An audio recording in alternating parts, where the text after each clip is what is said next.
Barrister Murtaza Wahab साहब जो mayor Karachi हैं और डिप्टी मेयर सलमान अब्दुल्ला मुराद साहब, ये दोनों KMC के मेंबर नहीं है।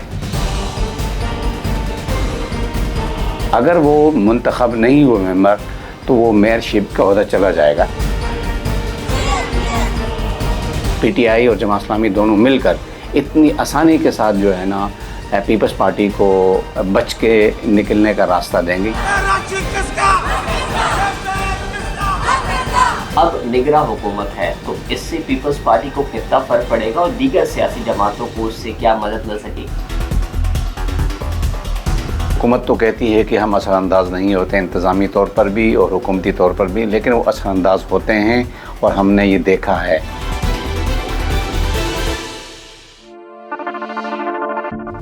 बिस्मिल्लाहिर्रहमानिर्रहीम, अस्सलामुअलैकुम। टाइम्स ऑफ कराची से मैं हूं अंजार अहमद और आज का सेशन का नाम सियासत पे बात। ज़िमनी बल्दियाती इंतखाबात होने जा रहे हैं सिंध में, और अगर हम बात करें कराची की तो मेयर कराची और डिप्टी मेयर कराची के लिए कुछ अलर्ट सिचुएशन आने जा रही हैं इस ज़िमनी बल्दियाती इंतखाबात में। वो क्या है, ये तमाम तफसीलात पर हम बात करेंगे। आज हमारे साथ मौजूद हैं टाइम्स ऑफ कराची से पॉलिटिकल एनालिस्ट अब्दुल जब्बार नासिर। इनसे हम मज़ीद तफसीलात जानते हैं कि आगे ज़िमनी इंतखाबात में मेयर कराची और मुर्तज़ा वहाब के लिए क्या ख़तरे की घंटी है। अस्सलाम वालेकुम, खुशामदीद आपको सेशन में करेंगे। और पहला सवाल मेरा यही है, ज़िमनी इंतखाबात कब होने जा रहे हैं, क्यों होने जा रहे हैं, वजह क्या है? बिस्मिल्लाहिर्रहमानिर्रहीम। अंजार भाई आपकी बड़ी मेहरबानी। बुनियादी तौर पर ये ज़िमनी इंतखाब मेयर और डिप्टी मेयर कराची दोनों के लिए बहुत अहमियत के हामिल है। और अगर हम मजमूई तौर पर सिंध में बल्दियाती ज़िमनी इंतखाब की बात करें तो यहाँ पर मुख्तलिफ़ सीटें खाली हैं। उसमें जो बराह रास्त इंतखाब के ज़रिए सीटें पुर करनी हैं वो तकरीबन को 74 के करीब हैं, और मखसूस सीटें जो हैं वो 714 के करीब हैं। तो ये मजमूई तौर पर 880 से ज़्यादा सीटें बनती हैं। लेकिन सबसे ज़्यादा अहमियत जो है ना वो कराची की 9 सीटें हैं, जिनमें से 4 UC चेयरमैन हैं, 2 वाइस चेयरमैन हैं और 3 कौंसलर की सीटें हैं। इनमें से ये चारों UC चेयरमैन की सीटें बड़ी अहमियत की हामिल इसलिए हैं कि बल्दियाती जो निज़ाम है, इस निज़ाम में मेयर और डिप्टी मेयर का इंतखाब तो हुआ है, लेकिन वो दोनों इस वक्त बैरिस्टर मुर्तज़ा वहाब साहब जो मेयर कराची हैं और डिप्टी मेयर सलमान अब्दुल्ला मुराद साहब, ये दोनों KMC के मेंबर नहीं है, KMC कौंसिल के मेंबर नहीं है। बल्दियाती एक्ट 2013 के मुताबिक उन्होंने 6 महीने के अंदर हर सूरत इस कौंसिल का मेंबर मुंतखब होना है। अगर वो मुंतखब नहीं हुए मेंबर तो वो मेयरशिप के ओहदे, उनके मेयर और डिप्टी मेयर के दोनों ओहदे, यानी या जो आदमी जीत नहीं सका, कौंसिल तक नहीं पहुंच सका, उसका ओहदा चला जाएगा। अच्छा, ये बताएं कि मुर्तज़ा वहाब साहब ज़िमनी इंतखाबात में कितने सीट से जो है वो इलेक्शन लड़ने जा रहे हैं, और अगर वो हारते हैं तो फिर क्या फ़ैसला होगा और कौन फ़ैसला करेगा? देखिए, बुनियादी तौर पर तो उसूलन तो उनको एक सीट से ही जो है ना एक यूनियन कमेटी से चेयरमैन मुंतखब कौंसिल के लिए ज़रूरी है। अगर वो एक से ज़ायद से इलेक्शन लड़ते हैं और वो जीत जाते हैं तो तब भी उनके पास एक ही रहेगी, बाकी खाली हो जाएंगे उन पर, फिर उसके बाद उसमें ज़िमनी इंतखाब होगा। वैसे वो कितने, एक से ज़ायद कितने? इस वक्त उनकी जो वो अभी तक की जो हिकमत अमली है उनकी, वो तीन सीटें हैं, यानी 3 यूनियन कौंसिलें हैं, कमेटियां हैं, जिनमें से एक है किमाड़ी टाउन, हमारे ज़िला किमाड़ी का जो मारीपोर्ट टाउन है उसकी UC 3 है। अच्छा, ज़िला जनूबी का सदर टाउन है, उसकी UC 13 है, और इब्राहिम हैदरी जो ज़िला मलीर का इब्राहिम हैदरी टाउन है उसकी UC 8 है। लेकिन मुझे बज़ाहिर ऐसा लग रहा है, सूरत हाल ऐसी महसूस हो रही है कि कोशिश पीपल्स पार्टी की ये होगी कि वो किसी न किसी एक UC से बिला मुकाबला मुंतखब हो जाएं, और उनकी तवज्जो बिला मुकाबले के लिए गालिबन इब्राहिम हैदरी की जो UC का इंतखाब किया उन्होंने, वो होगी, ताकि फिर इलेक्शन का मामला ही ना आ जाए, वो बिला मुकाबला मुंतखब हो जाएंगे, और बाकी जो 2 सीटें हैं UC हैं वहाँ पर फिर वो अपना उम्मीदवार ले आएंगे। लेकिन ये भी एक आसान काम नहीं है, इसलिए कि दीगर जमातें भी नहीं चाहेंगे कि वो बिला मुकाबला मुंतखब हो जाएं। तो मेरे ख़्याल से एक कोशिश उनकी होगी, बिलखुसूस जमात इस्लामी जो एक बहुत बड़े बल्दियाती हवाले से एक बड़ी स्टेक होल्डर जमात है, उसकी भी कोशिश यही होगी कि बिला मुकाबला मुंतखब न हो, और बेशक वो जीत भी जाए। मिसाल के मुंतखब ना होते हैं रिजल्ट में, तो फिर फैसले के लिए क्या? जैसे 6 महीने पूरे हो जाएंगे, 6 महीने के बाद ऑटोमेटिकली उनका ओहदा ख़त्म हो जाएगा। मेयर, अगर मेयर मुंतखब नहीं होता है तो मेयर की सीट खाली हो जाएगी, डिप्टी मेयर मुंतखब नहीं हो सकते हैं क्योंकि दोनों इस वक्त वो गैर मुंतखब अरकान हैं, तो दोनों की सीटें खाली हो जाए। जो जीत नहीं सका, जो कौंसल तक नहीं पहुंच सका, उनकी सीटें खाली हो जाएंगी, ऑटोमेटिकली खाली हो जाएंगी, और फिर नए मेयर का इंतखाब होगा, और या डिप्टी मेयर जो भी होगा उनका नए मेयर का या डिप्टी मेयर का इंतखाब। वो ऐवान करेगी? जी, वो ऐवान करेगा। वो जो ऐवान है जिस तरह पहले हुआ था 15 जून को, इसी तरह बिल्कुल इसी तरह की पोजीशन होगी। फिर ये आपको पता है कि पीपल्स पार्टी के पास सिंगल मेजॉरिटी नहीं है वो, और उसने सादा अक्सरियत भी उसको नहीं मिली है।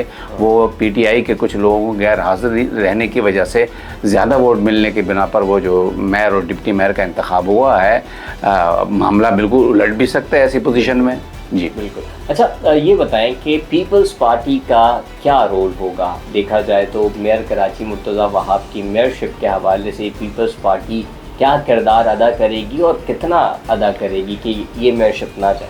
देखें, पीपल्स पार्टी ने इसके लिए काम ये किया कि उन्होंने जिन 3 यूसियों को महफूज समझा। ये होता हमेशा ऐसा ही होता है, जब भी कोई पॉलिटिकल पार्टी किसी ख़ास आदमी को लाना चाहती है तो वो महफूज सीटों को खाली करती है। यही वजह हुई कि उन्होंने महफूज सीटों को खाली किया है। यहाँ पर यूसी 13 में करमुल्ला वकासी थे, पीपल्स पार्टी के बड़ा एक्टिव हुए हैं जिला जनूबी के, उनकी सीट खाली हुई। इसी तरह इब्राहिम हैदरी की सीट तकरीबन वो विन वाली, यानी बहुत ही भारी अक्सरियत से वो जीते हुए थे, वो सीट उन्होंने खाली कर दी। किमाड़ी की यूसी 3 की सीट बहुत ही किमाड़ी है, उस किमाड़ीपुर टाउन की जो सीट है। टाइम्स ऑफ कराची से जुड़े रहने के लिए हमारा चैनल सब्सक्राइब करें। हमारी वीडियोस को सबसे पहले देखने और बाखबर रहने के लिए बेल आइकन पर क्लिक करना ना भूलें। वो खाली कर दी है। तो वो उन्होंने बुनियादी तौर पर उनकी कोशिश यही रही है कि अगर इलेक्शन की नौबत आई तो वो 3 सीटों से इलेक्शन लड़ेंगे, लेकिन अगर इलेक्शन से पहले ही बिला मुकाबला हो गए तो फिर ये होगा कि 2 सीटों से वो दस्तबरदार हो जाएंगे, और 1 सीट में तो बिला मुकाबला का मतलब ये होता है कि वो कामयाब हो गए हैं। हाँ, डिप्टी मेयर वो 1 सीट अपनी जो यूसी है वो उसी से लड़ रहे हैं। वो वहाँ से पहले वाइस चेयरमैन मुंतखब हुए थे, चूँकि सिटी कौंसिल के मेंबर बनने के लिए या मेयर बनने के लिए, डिप्टी मेयर बनने के लिए चेयरमैन का होना लाजमी है।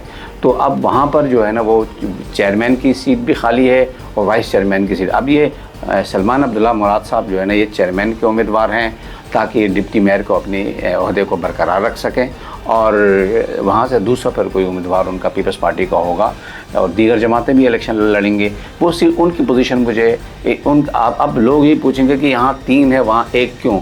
इसलिए कि वो उनका अपना आबाई हल्का है और बहुत बड़े मार्जिन से वो जीते हैं, तो शायद इसलिए उन्होंने इंतखाब किया कि नहीं जी, इनके लिए 1 काफ़ी है, और उनके लिए थोड़ा सा, क्योंकि बाज़ औक़ात वोटर की पोजीशन या वोट की पोजीशन को बदलने में देर नहीं लगती है, तो इसलिए इन्होंने इनके लिए ज़्यादा इंतखाब किया। अच्छा, ये बताएं कि देखा जाए तो मेयर कराची के हवाले से दीगर सियासी जमातों में बात करें, जमात इस्लामी की, हाफिज़ नईमुर रहमान ने कई सवालात उठाए और कई जगह पर प्रोटेस्ट भी किया।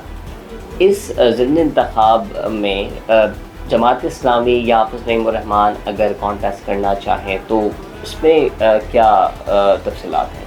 देखिए, बुनियादी तौर पर मैं समझता हूँ, मेरे जहन में भी ये सवाल है कि आया, क्योंकि जिस सतह के ये इंतखाब हो रहा है उस सतह में मेरे ख्याल से हाफिज़ साहब के हवाले से बहुत सारे लोगों को जहन में है कि उनको किसी न किसी सीट पे या 3 सीटों पे आना चाहिए, मुकाबला करना चाहिए, और ताकि थोड़ा सा टफ़ टाइम हो जाए।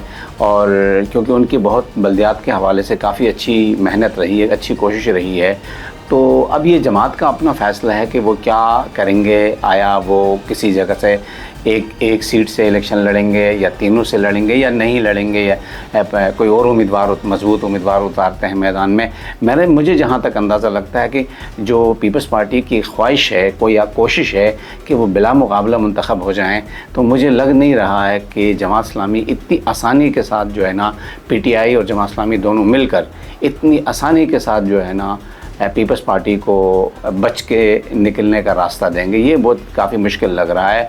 इंतखाब मुझे नज़र आ रहा है। लेकिन बल्दियाती इंतखाबात में कई सियासी जमात का ये भी कहना था कि बल्दियाती इंतखाबात में सिंध में पीपल्स पार्टी की हुकूमत थी तो उनको काफ़ी मदद मिली है। अब निगरां हुकूमत है तो इससे पीपल्स पार्टी को कितना फ़र्क पड़ेगा और दीगर सियासी जमातों को उससे क्या मदद मिल सकेगी? देखिए, बुनियादी बात यह है कि ये बात बिल्कुल दुरुस्त है कि जो भी हुकूमत होती है जिस जमात की भी, वो चाहे बल्दियाती इंतखाब हो या कोई और इंतखाब हो, वो हुकूमत तो कहती है कि हम असरअंदाज नहीं होते इंतज़ामी तौर पर भी और हुकूमती तौर पर भी, लेकिन वो असरअंदाज होते हैं और हमने ये देखा है। ये कहना तो बिल्कुल गलत है कि असरअंदाज नहीं होते हैं। और पीपल्स पार्टी भी बल्दियाती इंतखाबात में हुकूमत में होने की वजह से असरअंदाज हुई, उसका बेनिफिट उसको मिला है, हल्का बंदी में उसको बेनिफिट मिला, फिर बहुत सारे काम मामलात में हमने देखा कि वो बेनिफिट उन्होंने हासिल किया है। और उस वक्त जो सियासी जमातों का एतराज़ था वो बिल्कुल हक बजानिब था, दुरुस्त था। अब सवाल ये है कि अब निगरां हुकूमत है। अब निगरां हुकूमत, मेरे ख़्याल से निगरां हुकूमत बाकी जमातों के लिए कोई मदद फराम करेगी, ये भी बहुत ही मुश्किल है। और इसी तरह अगला जो सेटअप भी नज़र आता है वो यकीनन तसलसल ही माजी का नज़र आता है। तो इंतज़ामी तौर पर भी ऐसा नहीं हो, बज़ाहिर मुश्किल लग रहा है कि एक्स्ट्रा ऑर्डनरी आगे जाकर कोई जो है ना पीपल्स पार्टी को धचका देने की कोशिश करे, तो ये बहुत मुश्किल, मेरे ख़्याल से सबके लिए माहौल मुनासिब होगा और विन विन पोजीशन होगी। पीपल्स पार्टी के लिए अब भी अलबत्ता थोड़ी हमदर्दी इंतज़ामी सतह पर होगी, इसलिए कि नेक्स्ट भी हुकूमत उनकी नज़र आती है। बज़ाहिर जो इंतखाब है, बाकी तो इंतखाबी अवाम फैसला करेंगे, लेकिन जो ज़ाहिरी पोजीशन है, तो इसलिए मेरे ख़्याल से विन विन पोजीशन है सबके लिए यहाँ पर। और पीपल्स पार्टी के लिए ये है कि उन्होंने ऐसी नशस्तों का इंतखाब किया है, ऐसे हलकों का इंतखाब किया है जहाँ वो आसानी वो जीत सकती है। बिल्कुल ऐसा ही है और बहुत शुक्रिया आपने अपडेट किया ज़िमनी इंतखाबात के हवाले से। मेयर कराची मुर्तज़ा वहाब के लिए आगे क्या अलर्ट सिचुएशन होने जा रही है, डिप्टी मेयर के लिए क्या अलर्ट सिचुएशन होने जा रही है, दीगर सियासी जमात क्या रोल अदा कर सकते हैं इस ज़िमनी इंतखाबात में। इसी तरह से हम सियासत के दीगर मौजू पे बात करेंगे सियासत पे बात हमारे सेशन में। आज के लिए इतना ही। मज़ीद अपडेट रहने के लिए देखते रहें टाइम्स ऑफ कराची।